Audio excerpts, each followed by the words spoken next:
রাজধানীর সর্ববৃহত্তম পাইকারি মার্কেট থেকে আজকের পেঁয়াজ, রসুন, আলুর পাইকারি বাজার তালিকা।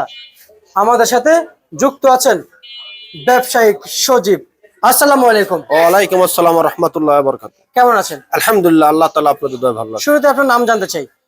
আমার নাম মোহাম্মদ মুমিনুজ্জামান সজীব। আমি আসিফ বাণিজ্যালয় থেকে বলছি। আচ্ছা, শ্যামবাজারে ব্যবসা করছেন। এই বাংলাদেশের সর্ববৃহত্তম পাইকারি মার্কেট কেমন বুঝতেছেন, কেমন লাগতেছে? আলহামদুলিল্লাহ, খুব ভালো। যাক আলহামদুলিল্লাহ, যেহেতু ভালো লাগতেছে। কিন্তু প্রতিষ্ঠানগুলো কেমন চলছে? আলহামদুলিল্লাহ। আচ্ছা, শহরের বাজার আর গ্রামের বাজার তো একরকম হবে না। না, আচ্ছা, শহর শহর একটা আর হচ্ছে গ্রাম একটা, তাই না? গ্রাম বাজার একই থাকবে, শহর বাজার একই থাকবে, এটাই তো মূল বাজার থাকবে। জি জি জি। কিন্তু যারা ব্যাপারী এই যে আপনাদের কাছে যে আসে, শুনে যে এই যে আজকের বাজারে শুনেছি অনেকে যারা 52 টাকার পেঁয়াজ কিনে এনেছেন গত কয়েকদিন আগে, সেই পেঁয়াজ এখন মার্কেটে আছে। আছে। কিন্তু এত টাকা দামে কিনলেন, আবার হঠাৎ কমে গেল। আমদানি বেশি হয়েছিল, বাজার কমছে। এখন আবার আমদানি বাড়ছে। আমদানি কমে গেছে, বাজার বাড়ছে। আচ্ছা আচ্ছা আচ্ছা, মানে আমদানির উপর আমরা ডিপেন্ড হচ্ছি। জি। আমরা আমরা তার মানে কারোর উপর নির্ভরশীল নই, আমদানির উপর নির্ভরশীল আমরা। আমদানির উপর নির্ভরশীল। তার মানে আমরা অমুকের উপর ভরসা করে থাকবো যে না, আজকে আপনি বাজার বাড়িয়ে দেন, কালকে আমরা বাড়তি দামে বিক্রি করবো। কোনো সুযোগ নাই, সুযোগ নাই। কোনো সুযোগ নাই। তার মানে আমরা একটু আমদানি রপ্তানির উপর নির্ভরশীল। জি। আচ্ছা আচ্ছা আচ্ছা। অর্থাৎ এই নিত্য প্রয়োজনীয় পণ্যের বাজারের ক্ষেত্রে আজকের চলমান বাজারে এই রসুন যেটা ন্যায্য বাজার দামে বিক্রি চলছে, সেটা কত বিক্রি চলছে? আজকে বিক্রি করছি সর্বনিম্ন 65 টাকা, আর সর্বোচ্চ বিক্রি করছি 75 টাকা। আচ্ছা, রসুন। জি। রসুনের দাম কত টাকা হলে কৃষকের জন্য ন্যায্য হবে? ন্যায্য আপনার 75, 70, 80 টাকা হলেও ন্যায্যই হবে, কারণ রসুনে কৃষক টাকা পাচ্ছে। আচ্ছা আচ্ছা আচ্ছা, রসুন কৃষক টাকা পাচ্ছে। গত বছর তো রসুনে কৃষক টাকাই পায় নাই, এখন তা পাচ্ছে। এখন তা পাচ্ছে। আচ্ছা আচ্ছা আচ্ছা, বুঝতে পারছি। আপনি তো, আপনার কাছে কেমন মনে হয় কত হলে ভালো হয় কৃষকদের জন্য?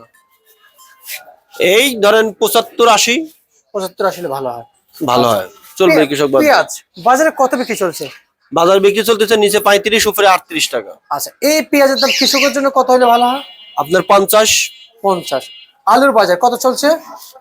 10 টাকা থেকে 12 টাকা। এটা তো মার্কেটের বাজার না? আর আর আমরা শুনছি আর একটু কম আছে, কিন্তু সেটা তো নিম্নমান, মানে আসলে মানভেদে দাম হয়। আচ্ছা আচ্ছা আচ্ছা, মানভেদ যেহেতু দাম হয়, তাহলে এই কৃষকরা তো দীর্ঘ 1.5 বছর ধরে লড়াই করতেছে আলু নিয়ে, সে দাম কি পাবে? এখন পাবে আমরা জানি না, তবে আমি মনে করি পাওয়া উচিত। পাওয়া উচিত। কত টাকা? আপনার 25 টাকা থেকে 30 টাকা।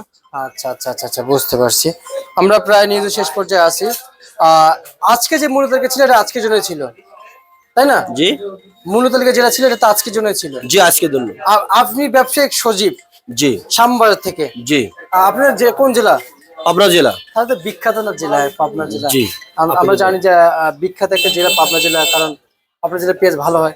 পাবনা জেলার পেঁয়াজ আশা করা কবে থেকে শুরু হবে? এই টুকটাক আশা ধরছে প্রায়। আশা শুরু হয়েছে? জি। আচ্ছা আচ্ছা আচ্ছা আচ্ছা আচ্ছা, পাবনা জেলার পেঁয়াজের সাথে ফরিদপুর জেলার পেঁয়াজ ম্যাচ খায় না কেন? পাবনার মাটি মোটামুটি, আর ফরিদপুর মাটি ওটা আপনার বেলে মাটি, পাতলা চিকন মাটি হওয়ার কারণে, আসলে আবহাওয়ার কারণে বা মাটির গুণেই পেঁয়াজ ভালো মন্দ হয়। আচ্ছা, কিন্তু দেশ তো একটাই। দেশ একটা হলে হবে কি, পরিবেশের সাথে ফসলের আসে না। আচ্ছা আচ্ছা আচ্ছা আচ্ছা, বুঝতে পারছি। এ ছিল আজকের সর্বশেষ বাজার তালিকা। প্রিয় দর্শক, ঢাকা শ্যামবাজার থেকে যে মূল্য তালিকা ছিল, সেটা আপনারা কিন্তু জানতে পেরেছেন। অবশ্যই আপনাদের জেলায় কেমন যাচ্ছে আপনারা অবশ্যই জানাবেন। আর এদিকে দেখতে পাচ্ছেন যে শ্রোতা দেখা হচ্ছে। প্রিয় দর্শক, আজকের সর্বশেষ বাজার তালিকা ঢাকা থেকে।